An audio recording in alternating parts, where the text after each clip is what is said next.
제가 들려드릴 첫 번째 소설은요, 서머셋 모험의 과자와 맥주입니다. 제목 재밌죠? 원제목도 과자와 맥주, 케이크스 앤 에일 그대로입니다. 서머셋 모험은 영국 작가고요. 영국이 자랑하는 세계적인 작가입니다. 영문학 전공하는 사람들은 아마 모험의 원서 한두 권쯤은 읽어야 졸업했을 거예요. 작가 이름이 한국어 표기가 출판사마다 자꾸 달라지는데요. 서머셋 모험, 서머싯 몸 다 같은 이름입니다. 제가 엄청 좋아하는 작가 중 한 사람이고요. 소설뿐 아니라 희곡도 많이 썼어요. 모험은 살아있을 때 부와 명예를 다 가진 작가였어요. 작품도 굉장히 많습니다. 대표작은 인간의 굴레, 달과 육펜스, 인생의 베일, 등등등등. 단편소설도 많이 썼는데요. 모험의 단편소설들은 정말 재밌어요. 반전이 뛰어나서 마지막 부분에 가서는 무릎을 탁 칠 정도로 놀랍습니다. 모험의 소설들은 재밌고 깊어요. 스토리를 꼬고 서사 뒤집어서 어렵게 한다거나 괜한 철학적 사고를 강요하지도 않아요. 인간의 본성을 신랄하게 꿰뚫어서 속 시원하게 해줍니다. 그 본성대로 엮어가는 주인공들이 인생에서 우리는 삶의 다양함과 깊이를 알 수 있죠. 과자와 맥주는 모험 자신이 자기 작품 중에서 가장 좋아한다고 말한 소설이에요. 주인공 애시엔데는 작가 자신을 모델로 했고요. 소설에 나오는 작가가 한 명 더 있는데요. 이 작가가 누구를 모델로 했는가에 대한 공공연한 소문도 꽤 있었습니다. 시간적 배경은 1900년 초쯤으로 보면 되겠고요. 공간은 모험의 소설에 자주 나오는 블랙스터블, 이것도 표기에 따라 블랙스테이블이라고도 불립니다. 그곳을 비롯한 런던 부근이에요. 그러면 이야기 시작하겠습니다. 윌리 애시엔덴. 윌리는 부모님이 없어요. 그곳에 대해서 정확히는 나오지 않고요. 그는 숙부, 작은아버지 부부와 같이 살았어요. 숙부가 목사예요. 블랙스터블의 한 목사관에서 살았습니다. 윌리가 15살 때 방학이 되어 블랙스터블에 와 있을 때 한 부부를 만납니다. 영국은 전통을 지나치게 중시하고 특히 블랙스터블 사람들은 대체적으로 품위 있는 행동과 말을 중요하게 생각했어요. 그들은 자신들이 꽤 고상한 전통을 유지하는 괜찮은 사람이라고 생각했죠. 그래서 런던에서 온 자유분방한 사람들을 품위 없다고 생각했어요. 여름이 되면 찾아오는 피서객들이 이곳에 몰려오는 걸 못마땅하게 생각하고 그들과 어울리는 걸 품위 없는 행동이라고 생각했습니다. 윌리에게 블랙스터블은 아주 따분한 곳이었어요. 윌리가 만난 부부, 남자는 에드워드 드리필드고 여자는 로지예요. 드리필드는 작가입니다. 그는 나중에 영국은 물론이고 세계적으로 영향력 있는 대단한 작가가 되지요. 그러나 윌리를 만날 그 당시에는 문단에 조금씩 알려지고 있는 정도의 작가였어요. 드리필드는 귀족 출신이 아닙니다. 아버지가 부잣집의 관리인을 했었어요.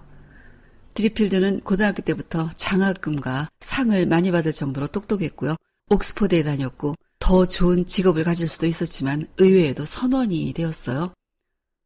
사람들은 그의 선택을 이해하지 못했고 그를 무모하고 충동적이라고 말했어요. 하지만 드리필드는 선원 생활을 하면서 드넓은 세상의 바다를 헤집고 다니다가 어느 날 그걸 그만두고 글을 쓰기 시작했습니다.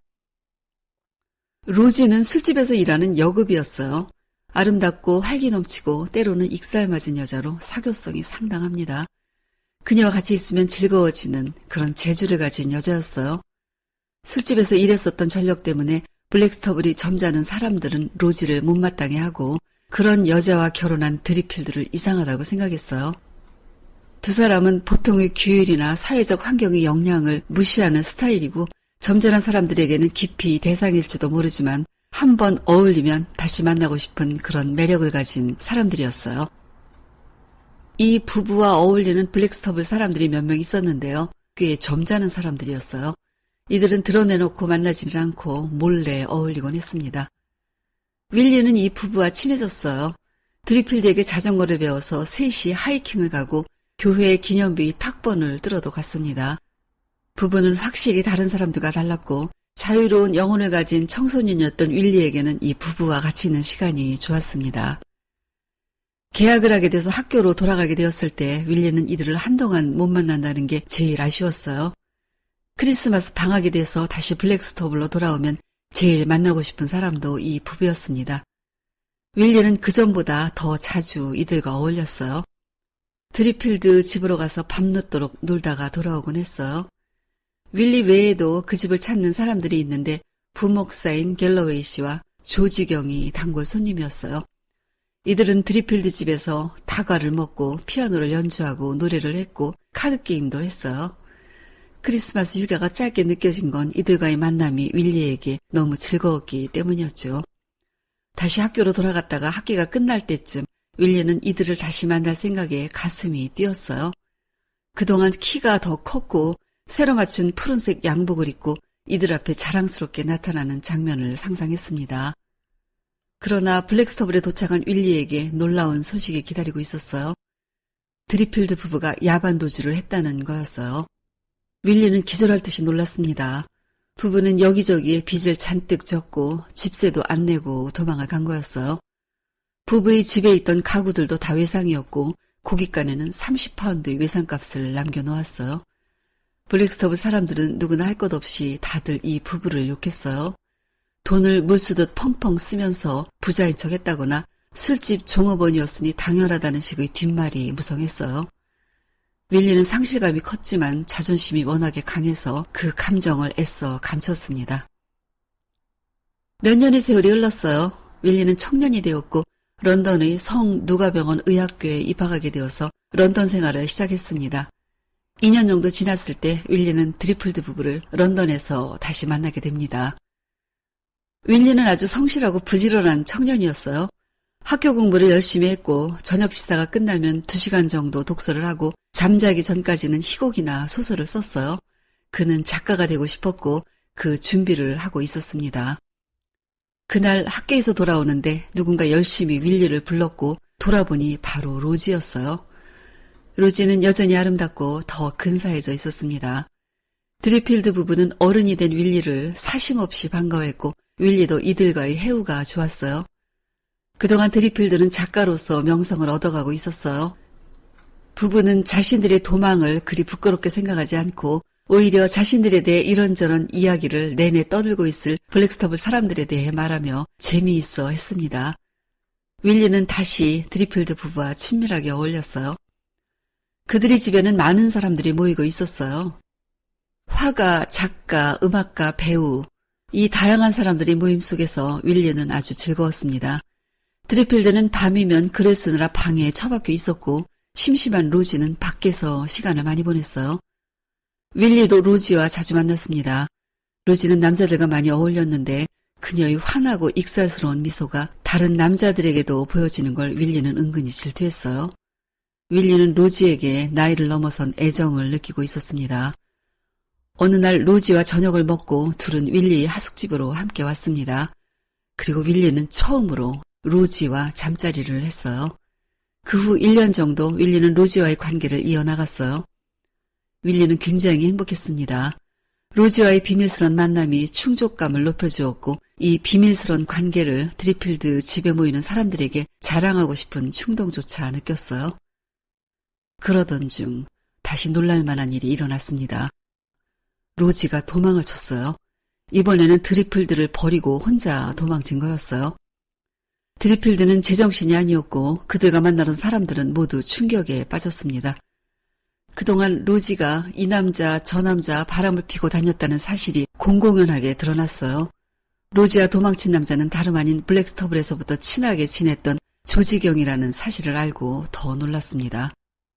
두 사람은 그동안 연인으로 지내왔던 거였어요. 드리필드도 속고 윌리도 속고 모든 사람들이 다 속았습니다.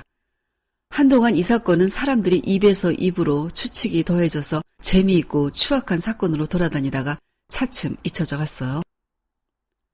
세월이 진짜 많이 흘렀어요. 윌리는 작가가 되었고 드리필드는 세계적으로 알려진 작가가 되었어요. 드리필드는 로지가 도망친 후 한동안 상실감으로 힘들었지만 그를 돌봐주는 후원자들이 있어서 고비를 넘겼고 다른 여자를 만나 결혼도 했습니다. 생활이 안정되자 글을 착실히 썼고 지금의 명성을 얻게 된 거였어요. 드리필드가 병으로 죽기 얼마 전에 윌리는 드리필드를 만났어요. 만나러 가면서 윌리는 드리필드가 자신을 기억하고 있을까에 대해 의문이 들었죠. 드리필드의 긴 인생에서 자신을 만났던 기간이 짧았기 때문이었어요. 하지만 드리필드는 윌리를 뚜렷하게 기억하고 있었죠. 자신이 자전거를 가르쳐 주었던 걸 이야기했어요. 드리필드의 현재 부인은 아주 고상한 여자였어요. 로지와는 정반대였죠. 그녀는 윌리에게 거실에 있는 드리필드와 로지의 결혼식 사진을 보여줬어요. 그 사진은 로지가 분명했지만 사진이 너무 못 나왔기 때문에 윌리는 마음이 아팠어요. 로지는 사진보다 훨씬 더 아름다운 여자였기 때문이었죠. 사진을 보면서 드리필드 부인은 윌리에게 로지에 대해 물어봤어요. 젊은 시절이 로지를 아는 사람이 윌리밖에 없었기 때문이었죠. 그 자리에 같이 있던 다른 작가가 있었는데 그 작가는 드리필드 부인의 비위를 맞추려고 은근히 로지를 깎아내렸어요. 그러나 윌리는 단호하게 로지에 대해서 자신의 생각을 말했습니다. 그 말은 윌리의 자신이 첫사랑에 대한 소중한 추억의 회상과도 같았습니다. 그 대사를 읽어드릴게요. 그녀는 누가 봐도 사랑스러웠지요. 그 여자한테 질투를 느끼는 건 어리석은 짓입니다. 말하자면 숲속에 있는 연못 같은 존재예요. 첨벙 뛰어들면 참으로 기분이 좋지요. 거기에 불황자나 집시나 숲지기가 나보다 먼저 뛰어든다 해도 아무 상관없어요. 연못은 변함없이 맑고 시원할 테니까요. 드리필드가 죽고 나서 시간은 훌쩍 더 많이 흘렀습니다. 그 사이 작가로 성공한 윌리는 자신의 희곡이 미국에서 연극으로 공연되게 되었을 때 미국을 방문하게 되었습니다. 거기에서 70살이 된 로지를 만났어요. 그녀는 이미 늙었지만 과거의 미소를 그대로 갖고 있었지요. 차를 마시면서 그녀는 윌리가 몰랐던 과거의 이야기들을 들려주었어요. 그리고 조지경의 이야기도 들었습니다. 그녀는 조지경과 미국으로 와서 쭉 함께 살았고 몇 년 전 조지경이 병으로 세상을 떠나기 전까지 같이 살았어요. 로제는 조지경을 사랑했고 그녀의 수많은 남자 중 조지경이 유일한 사랑이었다는 것을 윌리는 그제서 알게 되었습니다. 소설은 여기까지입니다. 로지의 유일한 사랑은 조지경이었고요. 그 말을 듣는 윌리는 담담합니다. 비록 한때 그녀를 사랑했고 그 사랑의 열정으로 힘들었지만 이미 지난 일이니까요. 추억은 자신의 소유죠. 그래서 추억이 훼손되는 건 절대로 없어야 하는 일입니다. 로지의 평판이 윌리의 추억에 전혀 흠집을 내지 않는 것처럼 말이죠. 나의 추억이 사회적 기준으로 볼 때 도덕적이지 않다거나 형편없는 부끄러움이 포함되어 있다 해도 그건 상관할 필요가 없죠. 우리 추억 속에는 누군가가 있어요. 때로는 장소를 떠올리기도 하고 때로는 어떤 일이 떠오르기도 하지만 대부분 아련한 추억은 누군가를 기억하면서 시작됩니다. 드리필드는 긴 인생이 짧은 만남이었던 윌리를 기억하고 있었어요. 그에게 블랙스터블과 로지는 가장 빛나던 시절이 소중했던 기억이었고요. 그때 만났던 윌리는 그 소중함 속에 함께 있기 때문입니다. 이 제목 과자와 맥주의 뜻은 세익스피어의 12야 대사에서 따왔어요. 가볍게 즐기는 연애 정도로 생각하면 되겠고요. 또 작가로서의 명성을 얻고도 체면을 중요하게 생각지 않고 무명 시절 찾던 마을의 술집에 들러 과자와 맥주를 놓고 사람들과 어울리는 드리필드의 행동에서 나온 제목일 수도 있습니다. 드리필드의 그런 행동은 성공했어도 그의 과거의 추억은 대체할 수 없는 소중함이 있어서였을 겁니다. 오래전 살던 곳을 찾아갔을 때 너무 변해서 형체조차 가늠할 수 없는 게 안타깝지만 거기 멈추어 서서 숨을 길게 들이쉬고 하늘을 보는 것만으로도 좋은 건 바로 그 때문 아닐까 합니다. 오늘은 여기까지입니다. 듣느라고 수고하셨어요. 좋은 책 가지고 다시 만나요.